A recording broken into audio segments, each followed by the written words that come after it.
سلام، امیدوارم که حالتون خوب باشه. خوش اومدید به یه ولاگ دیگه با من الهام که اکثر شما منو به اسم الا میشناسید و الان دیگه میتونم بگم 5 ساله که مجسمه سازی میکنم. امروز اینجا کنارم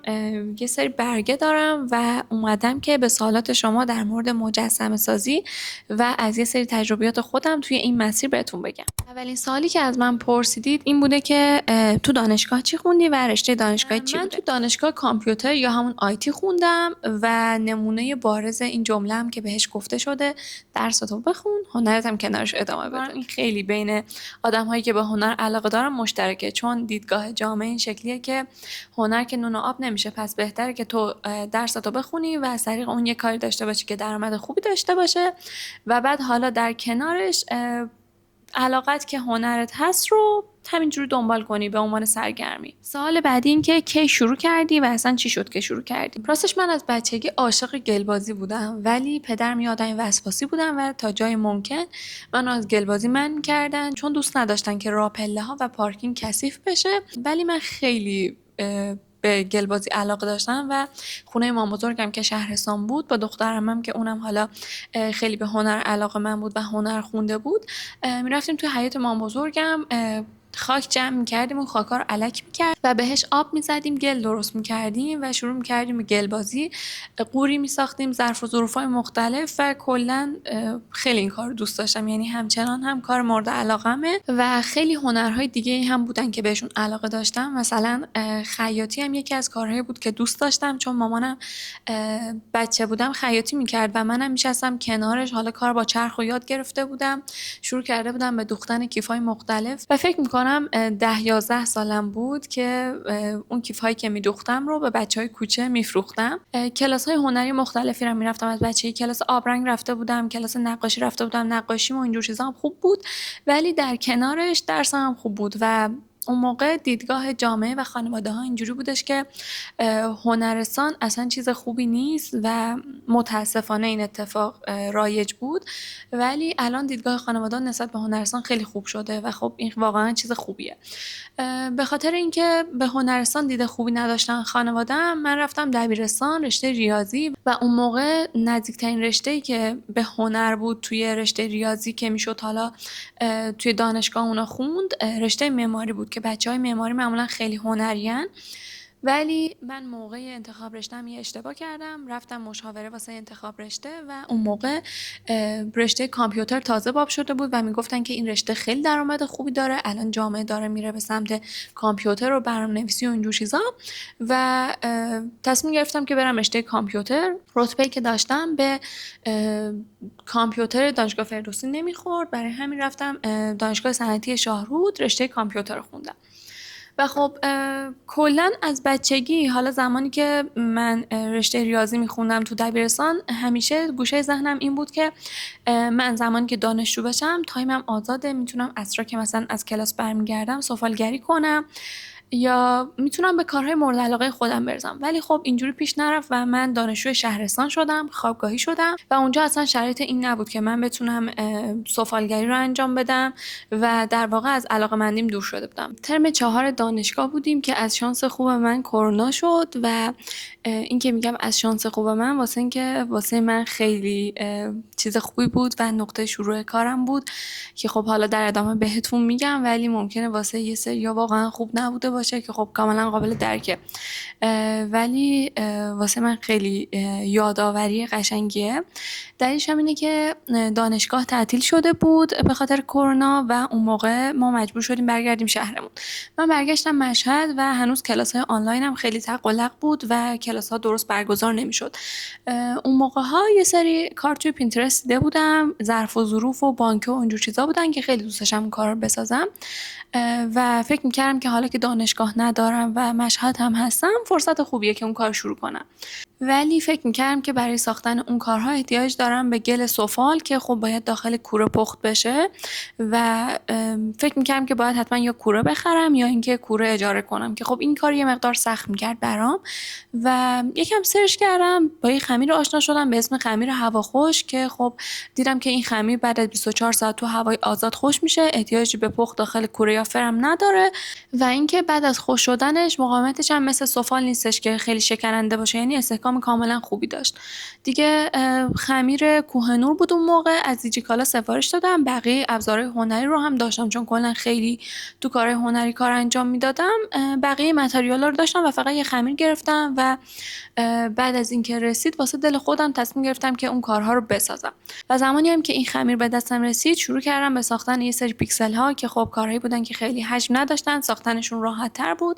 و کارهای دیگه هم در ادامه مثلا مجسمه از روی عکس و اینجور چیزا می ساختم که اولش مجسمه های دوستامو از روی عکسشون می ساختم و اگه عکسشون رو پیدا کنم براتون میذارم که مجسمه هایی که اول کارم می ساختم رو هم ببینید. همزمان با اینکه داشتم این مجسمه ها رو می ساختم یه جا کارورز خیاطی هم بودم و داشتم که سعی می‌کردم خیاطی رو هم یاد بگیرم به صورت حرفه‌ای‌تر که مثلا لباس و اینجور چیزا بدوزم. ولی اصلا خوشحالم نمی‌کرد چون خیاطی واقعا حس می‌کنم علاقه من نبود و با وجود اینکه هنرهای خیلی متفاوتی رو انجام داده بودم تو زندگیم، تنها هنری که حالم رو خوب می‌کرد همین مجسمه سازی بود. یعنی زمانی که من خمیر رو می‌گرفتم دستم و شروع می‌کردم به ساخت مجسمه اصلا متوجه گذر زمان نمی‌شدم و فکر می‌کنم همین علاقه بود که باعث شد من 5 سال تو این مسیر بمونم. و همزمان با اینکه اون مجسمه ها رو می ساختم، اول گفتم دیگه برای دل خودم داشتم می ساختمشون، ولی عکاسی رو هم خیلی دوست داشتم و شروع کردم به گرفتن عکسای خوب از کاری که می ساختم و گذاشتمشون روی اینستاگرام و دیدم که آدم ها خیلی استقبال خوبی دارن از کارم میکنن، چون سعی میکردم یه سری کارهایی بسازم که واقعا نه تو پینترست بود نه تو ایران، حالا به خصوص سعی میکردم جاودی های فانتزی بسازم که جاودی آبشاری هم بودن. یعنی من واقعا مثلش رو ندیده بودم و اینا از خلاقیت های ذهنم میومد. عکس این کارها رو هم پیدا کنم حتما براتون میسازم چون خیلی هاشون رو توی پیجم آرشیو کردم و نمیتونید ببینید، ولی من تو گالریم دارم، احتمالاً میگردم براتون پیدا میکنم میذارم. و میگم چون کارهایی که میساختم متفاوت بودن خیلی آدم‌ها استقبال خوبی میکردن و دوستشون داشتن، برای همین فروش هم اینجوری شکل گرفت واسم و انگیزه من خیلی توی این مسیر بیشتر شد و تقریبا 1-2 سال هم زمان برد که تونستم سبک شخصی خودم رو توی این مسیر پیدا کنم. اولش هر کاری که دستم میومد میساختم، مثلا میگم پیکسل میساختم، مجسمه از روی عکس سفارش میگرفتم بعد از اینکه دستم راه افتاده بود و جادوی های فانتزی میساختم، هر کاری که شما بگید میساختم و 1-2 سال که توی این مسیر بودم و آزمون و خطا کردم تونستم سبک شخصی خودم رو پیدا کنم و در نهایت تصمیم گرفتم که سفارش مجسمه از روی عکس قبول نکنم چون احساس میکردم که اون کاری که من دوست داشتم نبود و سبک کاری من نبود و دیگه ساخت جاودی های آبشاری فانتزی رو هم ادامه ندادم چون از نظر کیفیت هم نمیشد به اون کیفیتی بسازی که موندگاری خوبی داشته باشه کار، چون بالاخره حرارت عود آبشاری یا عود کله‌قندی به کار آسیب میزد و جاهایی که عود داخلش قرار میگرفت رو زرد میکرد و این هم از نظر کیفیت جوری نبود که دوست داشته باشم ساختنش رو ادامه بدم. برای همین گذاشتمش کنار و دیگه کلا تصمیم گرفتم که کارهایی بسازم که تو حیطه سبک شخصی خودم باشن و در نهایت این بود داستان شروع جو واسه من. سوال بعدی این که خودتون آنلاین یاد گرفتین یا حضوری، چقدر زمان برد؟ حالا همونطور که بهتون گفتم من خودم این کار به صورت خودآموز شروع کردم، ولی از یه سری ویدیوها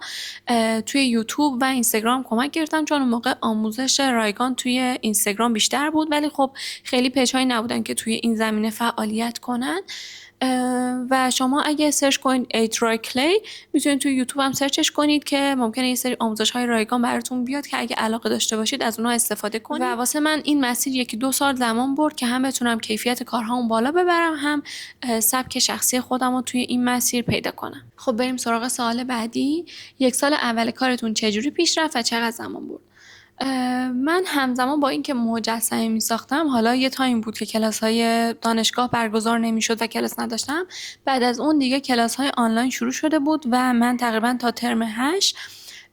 کلاس دانشگاه نداشتم. ترم 8 فقط 40 روز بود که رفتیم دانشگاه و حالا این بین من همزمان با اینکه مجسمه می ساختم کلاس های دانشگاه هم داشتم که خب رشته کامپیوتر اینجوری بودش که پروژه میدادن استادا، بعد اون پروژه های برنامه‌نویسی رو انجام میدادیم، ولی من انقدر به این کار علاقه داشتم که ترجیحم این بود که مجسمه بسازم ولی اصلا اون تمرینات برنامه‌نویسی رو انجام ندم و دقیقاً هم اینجوری پیش رفت که مثلا یکی دو تا سفارش جاودی و مجسمه میگرفتم، درآمدی که از اون داشتم میدادم، پروژه های دانشگاهیمو برون سپاری میکردم. ولی به صورت کلی یک سال اول کارم فروش خوب بود، چون همونطور که گفتم کاری که تولید میکردم تو بازار نبود و کارهای متفاوتی بودن، برای همین آدم‌ها استقبال میکردن و البته عکاسی‌های تمیزی هم از کارم انجام میدادن. کلا اگه بخوام یه چیزی بهتون بگم این که خیلی مهمه که کاری که دارید میفروشید، حالا اگه آنلاین شاپ دارید یا کار هنری دارید انجام میدید، این که اون محصولی که واسه فروش دارید چه محصولی هستش که توی 1000 تا آنلاین شاپ دیگه پیدا میشه، یا مثلا طرف از سر کوچه میتونه بخره، دسترسی بهش راحته، یا اینکه دارید یه کار متفاوتی تولید میکنید و از طرفی با کیفیت و تمیز هم هست و دارید خیلی خوب اونو ارائه میدید. همه اینا چیزایی هستن که روی فروش شما به نظرم تاثیر میذاره و اگه اول کارتون هستید به نظرم اینا رو مد نظرتون قرار بدید. من احساس میکنم همه اینا رو داشتم که باعث شد که آدم‌ها راحت‌تر به پیجم اعتماد کنن و این همون اولین کار واسه من فروش خوبی رو به رقم بیاره. آدم همیشه چون اولینا رو یادش میمونه، منم اینو یادمه. اولین فروشم فکر میکنم تقریبا 3-4 ماه بود که از پیجم گذاشته بود، یه مقدار عکس گذاشته بودم، تنوع محصولاتم بیشتر شده بود و ما رفته بودیم شهرستان خونه مام بزرگم که اونجا یه نفر پیام داد و من یه خانواده مگنت ساخته بودم برای روی یخچال که آووکادو نون توست بود، اون یکی دیگه‌شو یادم نمیاد، تخم مرغ بود، که اینا رو برای روی یخچال ساخته بودم و یکی بهم پیام داد، هر سه تا اینها رو با هم خرید و اون موقع واقعا هم چسبید، هم ذوق اولین فروش آدم همیشه یادش میمونه. بعد از چند وقت پیجتون رفت بالا، تبلیغم کردید یا نه؟ من پیجمو از سال 2020 زدم و فکر می‌کنم 2-3 روز دیگه میشه 5 سال که من این پیجو دارم. یک سال اول کارم فعالیتم به صورت مداوم بود، یعنی در کنار اینکه حالا کار سفارشی قبول می‌کردم، از کار سفارشیم تولید محتوا می‌کردم، خودم یه سری محصول جدید آماده می‌کردم برای پیج و خیلی تولید محتوای خوبی داشتم. ولی بعد از این 1 سال یه 9 ماهی وقفه افتاد تو پیجم و 9 ماه بود که فعالیت نمی‌کردم. خب به تب پیجم استوب خورد و کلا آمار پیجم منفی شده بود. ولی توی این بازه‌ای که حالا تبلیغات داده بودم، به افراد تبلیغ میدادم که محصول به صورت گیفت قبول میکردن، یعنی یه سری بلاگر بودن که محصول به صورت گیفت براشون میفرستادی و بعد معرفی تو انجام میدادن. اینجوری تبلیغات داده بودم که خب یه سریشون اگه یادم بیاد براتون میذارم، ولی فکر نمی‌کنم که الان دیگه این مدل تبلیغات بازدهی داشته باشه و کلا توی این بازه 1 سال و 9 ماه پیج من حدوداً به 5K فالوور رسیده بود. بیشترین رشدی که پیجم داشتم مربوط میشه به 2-3 سال اخیر که بعد از اینکه از دانشگاه فارغ التحصیل شدم تصمیم گرفتم که به صورت متمرکز و حرفه‌ای توی همین مسیر فعالیت کنم و فعالیت خیلی خوب و با کیفیتی داشته باشم که مستمر هم باشه و خب همین باعث شدش که یهو مثلا پیج من از 5K برسه 8K، بعدش 10K، 20K، 30K و الان که فکر میکنم پیج 95K. و کلا به نظرم تبلیغات بلاگری الان دیگه اونقدر بازدهی نداره و تنها چیزی که اگه میخواید پیجتون رشد خوبی داشته باشه بهتر انجامش بدید تولید محتوای مستمره، که یکی از حالا اون محتواهایی که تولید میکنید بره اکسپلور و هر چقدر که حالا شما محتوای بیشتری تولید میکنید بیشتر محتواتون شانس اینو دارن که برن اکسپلور و مخاطب جذب کنید و به تبع فروش بیشتری داشته باشید. سوال بعدی این که اصلا میشه به این کار به چشم درآمد نگاه کنی؟ من الان تنها منبع درآمدم همین پیجه و به نظرم اگه خیلی خوب و قوی کار کنید چرا که نه، هنرم میشه درآمد داشته باشه و الان نه تنها من بلکه تیم جو هم دارن از همین هنر یا از همین مجسمه ها درآمد کسب میکنن. یه نصیحت برای کسی که 10 روز پیج زده، راستش به نظرم 10 روز خیلی تایم کمیه که حالا چه بخوای شکست خودتو در نظر بگیری یا موفقیت خودتو در نظر بگیری و به نظرم حداقل باید 1 سال فعالیت کنی و خیلی هم عجول نباشی توی کارت. ولی اگه بخوام یه سری چیزهایی بگم که توی کار خودم خیلی مهم بود، این که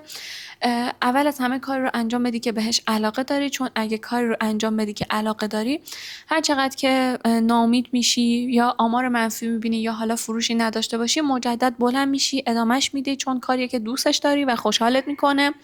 و دومین چیز این که حتما توی مسیرت استمرار داشته باشی. خیلی وقتا هستش که تو ممکنه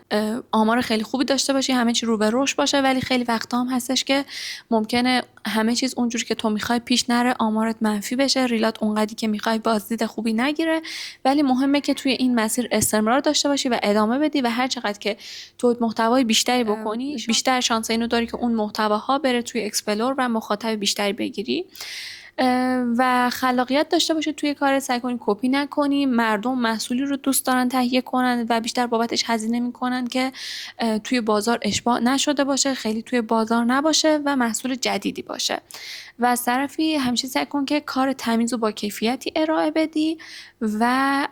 یه چیز دیگه این که واسه عکاسی و تولید محتوای خوب پیجتون وقت بذارید. یعنی همینجوری هر عکس رو پست و استوری نکنید. به نظرم خیلی مهمه که استوریایی که میذارید خلاقانه و تمیز باشن، یا همینطور محتوایی که تولید میکنید تمیز و مرتب و با کیفیت باشه و واسه نگاه مخاطبتون ارزش قائل بشید. به نظرم تا همینجا کافیه فعلا. یه سری سوالای دیگه مونده که بعداً در ادامه میام یه ولاگ دیگه براتون میگیرم. و یه سری سوالم پرسیده بودید در مورد ادیت استوریا که خب اونو اگه بتونم یا براتون یه دونه شورت میگیرم یا یه دونه ویدیو جدا براتون میذارم که من استوریامو چجوری ادیت میکنم. امیدوارم که این ویدیو براتون مفید بوده باشه. اگه این ویدیو رو دوست داشتید ممنون میشم که حمایت کنید، لایک و کامنت و سابسکرایب یادتون نره. مرسی.